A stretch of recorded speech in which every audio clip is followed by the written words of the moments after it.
les hommes que les femmes doivent éviter à tout prix dans leur vie. Bonsoir, j'espère que vous allez très bien. Je m'appelle Andy Love, conseiller Andy. Aujourd'hui, nous allons parler des hommes que les femmes doivent éviter. C'est vrai qu'il n'existe pas d'homme parfait dans la vie, c'est vrai. Mais si une femme veut être heureuse dans son foyer, elle doit éviter à tout prix ces hommes que nous allons citer. Alors nous commençons le point numéro 1. Un homme avare. Si tu as un homme dans ta vie et tu sais qu'il a les moyens, tu sais qu'il a l'argent, tu sais qu'il s'en sort bien dans sa vie, mais qu'il refuse de t'aider, c'est un homme avare, il est vraiment très méchant. Si demain tu as un grand problème, il ne va jamais t'aider. Tu vas toujours rester dans la souffrance. Avec ces gens d'hommes, vous ne pourrez pas évoluer. Numéro 2.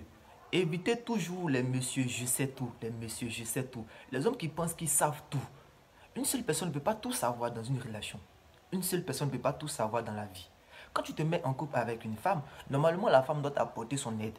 La femme doit participer. La femme doit donner ses idées. Mais il y a des hommes aujourd'hui qui pensent qu'ils savent tout. Ce sont eux qui savent tout. Ce sont eux qui connaissent. Voilà, la femme n'a pas le droit de parler. Parfois, ils prennent des décisions sans même venir t'aviser. Et ça, ce n'est pas bon. Numéro 3. Les hommes de promesses. Si tu veux réussir ta vie amoureuse, il est vraiment très important d'éviter les hommes de promesses. C'est-à-dire les hommes qui passent tout le temps à promettre, mais tu ne vois jamais rien.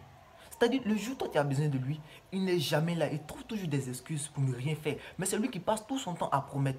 Aujourd'hui, il t'a promis, tu n'as rien vu. Demain, il t'a promis, tu n'as rien vu. Le troisième jour, il t'a promis, tu n'as rien vu. Quand c'est comme ça, tu dois fuir. Ces gens d'hommes-là, ils promettent, mais ils ne réalisent pas. Le jour où tu as besoin de lui, tu l'appelles.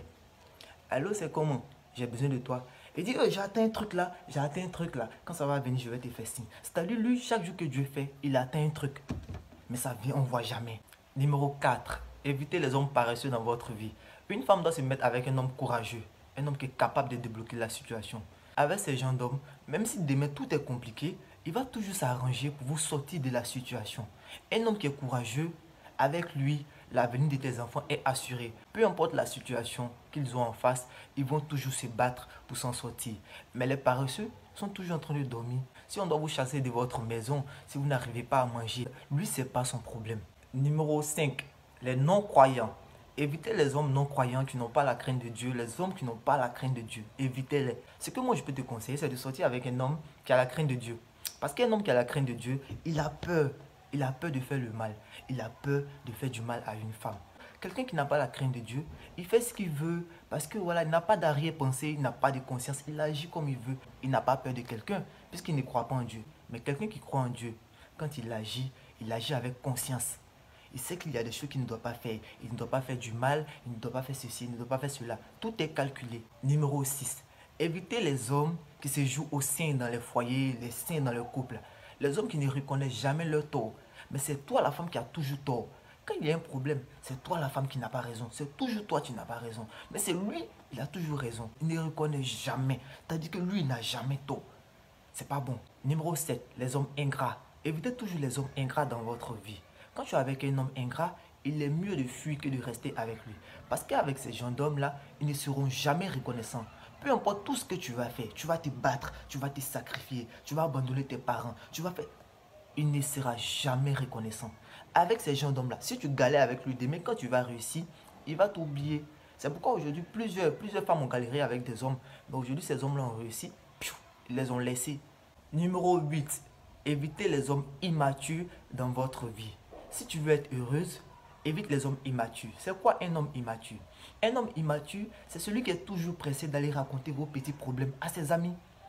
Quand vous avez un petit problème, il est toujours pressé d'aller raconter. Ouais, alors, ma femme m'a fait ça, ma femme m'a fait ceci, ma femme... Et c'est quoi? Quand on se met en couple, il y a des choses, il y a des secrets qui ne doivent pas sortir. Ça doit rester. Tu n'es pas obligé de toujours... Il y a des hommes même qui exagèrent. 1, 2, 3, ils appellent leur maman. Maman, tu vois ma femme. Mais toi, tu es un grand garçon, tu vas appeler toujours ta maman pour lui raconter tes problèmes. Tu vas toujours appeler ton papa. Tu vas toujours appeler. Imagine que la femme aussi veut faire ça. Imagine que la femme aussi veut faire pareil. Ce n'est pas tout qu'on doit raconter aux parents. On raconte aux parents lorsque c'est vraiment très grave. Lorsque c'est grave, il n'y a plus de solution. C'est là qu'on contacte les parents. C'est comme ça qu'on fait. C'est pourquoi il y a des conseillers et des coachs pour vous aider. C'est à eux que vous devez vous confier. Parce qu'avec cela, vous ne les connaissez pas. Il est mieux de raconter ta vie à quelqu'un que tu ne connais pas que d'aller raconter à quelqu'un que tu connais.